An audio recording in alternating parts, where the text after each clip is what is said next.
Hey, what's up? Jimmy Smith here for your post-fight breakdown, UFC 244. Very tired this morning. I did the post-fight show with RJ Clifford, so that's 1 to 3 in the morning. So, anyway, didn't get a ton of sleep, but I'm here for you guys either way. Hey, guys. Anyway, so great night of fights, great main event, and I'm going to go over what I got right and what I got wrong, my picks and everything, and then also try to separate the disappointment of the finish from the controversy of the finish. Because they're two different things. You can be disappointed by something and it's not controversial. Something can be controversial, it's not disappointing.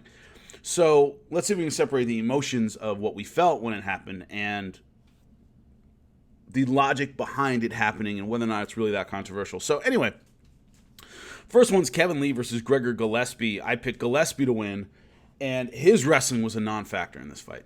An absolute non-factor. This guy's four-time All-American, national champion, Edinburgh, and his wrestling just wasn't there at all. Kevin Lee, low in his stance, used his jab, very tight with his hands, very straight with his punches, did a great job keeping Gregor Gillespie at a distance. But Gregor Gillespie, too, for his part, seemed willing to engage in a striking battle. He seemed willing to stand there and bang, trying to hook Kevin Lee off of his jab. No, come. Trying to hook Kevin Lee off of his jab, and which is great, but requires a lot of speed and timing. Floyd Mayweather known for that. He was known for hooking fighters off the jab, trying jab and boom, he steps back and hooks. And it's a great technique, but it really takes timing to do that, and it takes real precision. And Gregor Gillespie, more wrestler than boxer, I thought he was trying to. He bit off more than he could chew. He was trying to do a little too much. We see that sometimes boxers get enamored with their hands and think suddenly they can outbox everybody. And it looked like that's what he was doing against Kevin Lee, who was the superior boxer and also a decent wrestler in his own right. He can stop a good takedown. So it seemed too much that Gregor Gillespie was willing to engage in a game that wasn't his strength. And I found that really surprising. So the big question to me was why Gregor Gillespie didn't sell out at some point. Meaning, hey, go for that outside takedown. You might not get it, but at least it closes range and you go for it and he sprawls and okay, at least I have something, a little bit of a leg and try something, because from the outside he was getting outboxed. And then people ask why I don't put up a background. This is why. Because my dogs are always here and they're always screwing around behind me. If I put up a temporary background, they just knock it down. Anyway, so Gregor Gillespie, too willing to exchange, and the takedown, he didn't try to like bull through the punches and make it chest to chest. He didn't go for that outside takedown and, hey, maybe I get a little single leg from the outside and get something going. He was content to stay on the outside and box, and it got him knocked out. Horribly knocked out. Don't take anything away from Kevin Lee. His stance was nice and low. His punches were straight. He had the right, he had the reach advantage, so he had the right technique to frustrate a good grappler. And that's exactly what he did. But Gregor Gillespie, I thought, would at least go, okay, I got to make this a wrestling match somehow. And take a risk in order to do that. And he didn't. The bigger risk was standing and striking, and that's what he did. This is the kind of knockout. Undefeated, 13-0, and you get blasted. Your soul gets ripped out by a head kick. We see if that changes how he fights. This is one of those crossroads kind of things where you decide, do I really want to do this after a knockout like that? So I thought a couple years ago Kevin Lee was the biggest style problem for Khabib. He's big, has a wrestling background, excellent striker. Had trouble with his gas, which is death against Khabib, but stylistically, in a division that doesn't have a lot of great wrestlers, Kevin Lee's an excellent wrestler.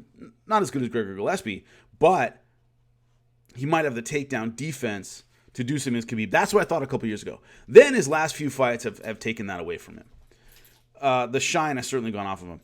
If he has another performance like this, he might have people thinking he could do it.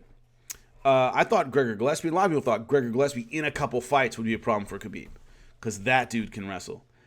And Khabib would have trouble taking him down, and he hasn't had that kind of trouble with anyone else in the division. It would test if Khabib can handle somebody that he can't take down easily. So now Kevin Lee takes that spot. Another couple good wins, and we'll see if he can do it. But I picked Gregor Gillespie. I was wrong. Kevin Lee ends up winning. Great performance for him. Derek Lewis versus Blagoy Ivanov. Derek Lewis was a different fighter in this fight in terms of not just his physique and his weight. It looks like he had really slimmed down. He seemed like a professional who was taking it really, really seriously. And part of the allure and the popularity of Derek Lewis is that he seemed to kind of be happy-go-lucky. Hey, I just go in there and try and knock guys out. I'm not a professional fighter. I'm just a guy trying to knock people out, and here it happens. What do you know?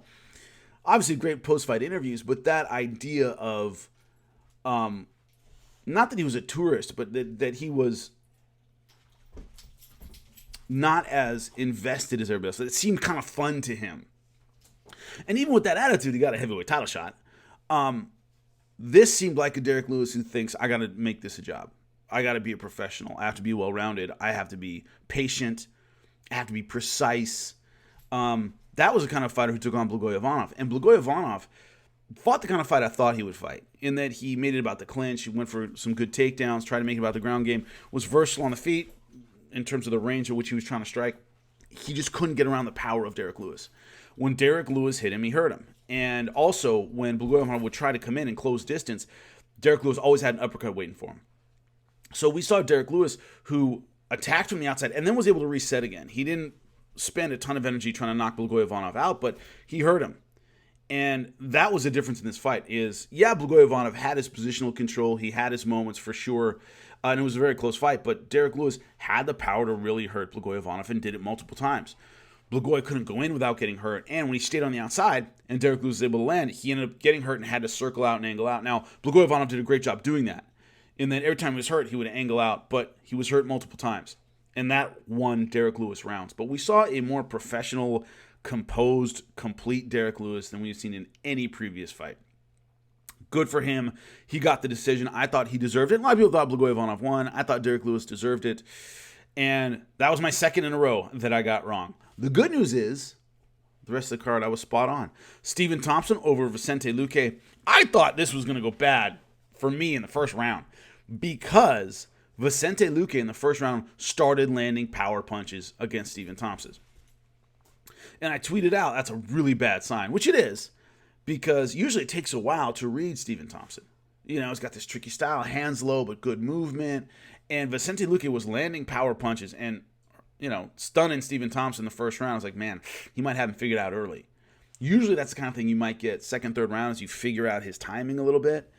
But Vicente Luque was landing power punches early. I thought he won the first round. Only one judge gave him the first round. But I thought Vicente Luque did do more damage in the first round. After that, it was all Stephen Thompson. Great movement, great timing. He really made the proper adjustments to catch Vicente Luque coming in with punches. So he would always, and switching stances all the time, but would always catch him with that power punch as he was coming in. Started landing with the hands more than the feet. That was the impressive part to me. Is Stephen Thompson can punch, but he's known more for his kicks and his angling, his ability to spin around and catch you with something goofy. Good boxing. And Vicente Luque has nice hands, and Stephen Thompson was catching with punches and hurting him and knocking him down. And as the fight went on, it was more about the punching of Stephen Thompson than the punching of Vicente Luque. Stephen Thompson didn't use his offensive kicks to get back in the fight. He used his punches to get back in the fight. And that was impressive because in the first round I thought he was getting out-punched. And then, boom, he starts coming back with hands and just owned Vicente Luque from then on out. He wins the unanimous decision, 30-26 on two judges' scorecards. And 29-27. So all three judges thought there was a 10-8 round in there. And I thought it was a great performance by Stephen Thompson. He's kind of back on track at 170 pounds.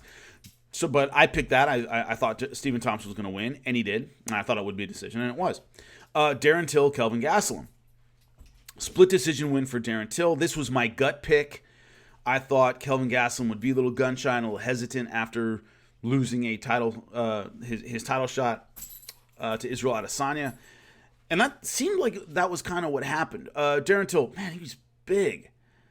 A lot bigger than Kelvin Gastelum. I know Kelvin Gastelum's not a big middleweight, but Darren Till certainly looked middleweight sized. Like, he's not the biggest middleweight in the world, but he's not going to be outpowered and outsized by everybody at 185. He really looked big. So that's important to me. He really looked big. Not the most exciting fight in the world. I thought Darren Till just had a little bit more than Kelvin Gastelum. The scorecards were all over the place. 27-30, 30-27, 29-28. All three judges saw the same fight and saw totally different things. Gastelum, I didn't think was aggressive enough at the right times, and I thought he really let Darren Till not necessarily pick him apart, but land punches on the outside more than he should have. He didn't seem he seemed a little flat. He didn't seem to have that willingness to get inside and make it a short-range punching battle. Darren Till, to his part, showed speed, showed accuracy, showed enough of the skills to kind of keep Kelvin Gastelum off of him. But I thought Kelvin Gastelum, to win this fight, would have to be a bit more aggressive. And I thought he wouldn't be after the Israel Adesanya fight. So it's kind of what I thought would happen. I thought Kelvin Gastelum, after the loss to Israel Adesanya, would be a little, man, that post-championship fight down, that's a real thing. That's a real thing. It's like, man, I trained so hard for this championship fight and I didn't win it. You got to kind of re-up for that next camp and recharge and get your confidence back for another dangerous opponent. And a lot of times it doesn't happen. I talked about how Darren Till, when he fell short against Tyron Woodley, his next fight, he got knocked out by Jorge Masvidal. It's tough to come back from that championship loss and be at 100%. And Kelvin Gastelum didn't physically look out of it, but I thought a little bit of his timing and his aggression was a little bit dampened in this fight. So Darren Till wins a close split decision. To win, he was my gut pick. I thought he was going to win, and that's 2 in a row for me. So the main event, Jorge Masvidal, Nate Diaz. Jorge Masvidal, to me, throughout this fight, clearly the superior fighter. I mean, Nate Diaz isn't a power puncher at 55, let alone at 70. He's always been a guy who overwhelms you, who beats you with volume. He beats you with pressure, and that's going to be important talking about the stoppage at the end. That's how Nate usually wins. Jorge Masvidal, when he touched Nate Diaz, he hurt him. That's all there is to it. Of course, the elbow cut him up early from that clinch position. Beautiful elbow over the top. Knocked Nate Diaz down. Nate Diaz wanted a ground game. Was going, come on, from the guard. As soon as I saw that, I was like, it's going to be tough for Diaz, because this was a situation with a BMF belt on the line and The Rock putting the belt on and all stuff, where anything other than standing and banging and was an admission of defeat. Not defeat, but this isn't going my way. If I'm going for a clinch, if I'm waving a guy down into my guard and I'm Nate Diaz, that's a position where normally you're like, oh, let's get up and bang, man. And he knew that wasn't going well for him. He initiated all the clinches. And so it was clear from the beginning, this was a boxing match. Every time Diaz landed, Masvidal was like, and angled out and was like, laughed about it and smiled or whatever. Every time Masvidal landed on Diaz, it stung him.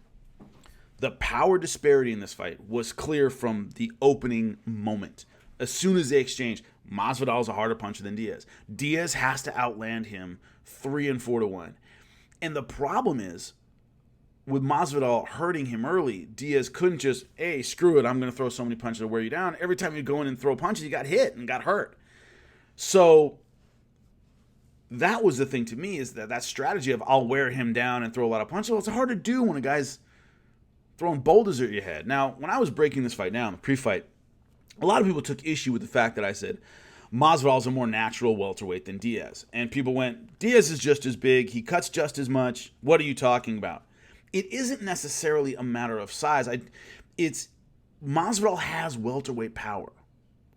Masvidal can throw a punch at a welterweight and knock him out. Not every welterweight, not every time, but he has the kind of power that can knock out a 170-pound fighter with one shot. We saw it against Darren Till. Of course, against Ben Askren, but that was a flying knee. That would knock out a light heavyweight.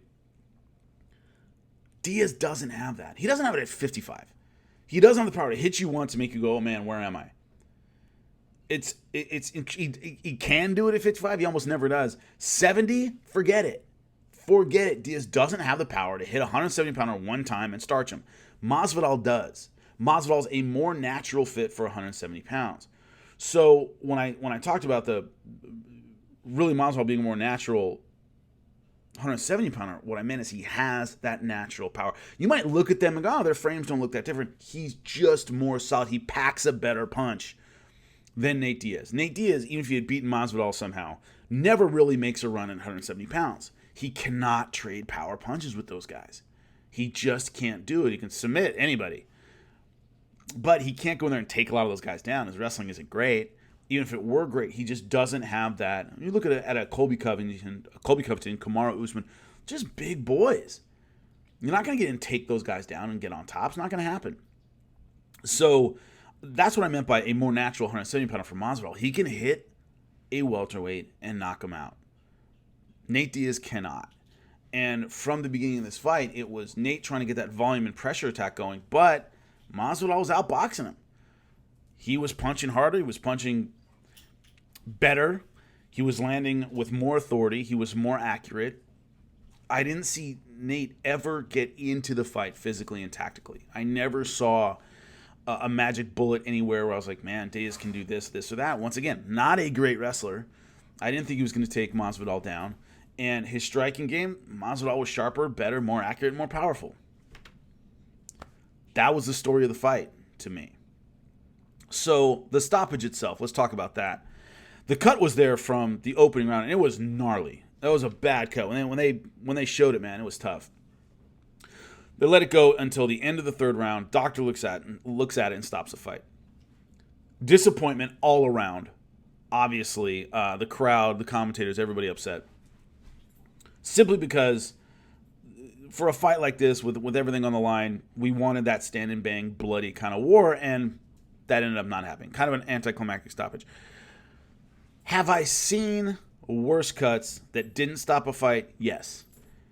Have I seen better cuts that did stop a fight? Yes. So I've seen cuts that weren't as bad as that one stop a fight. I have. I've seen cuts that were much worse than that not stop a fight. There's not a lot of consistency there.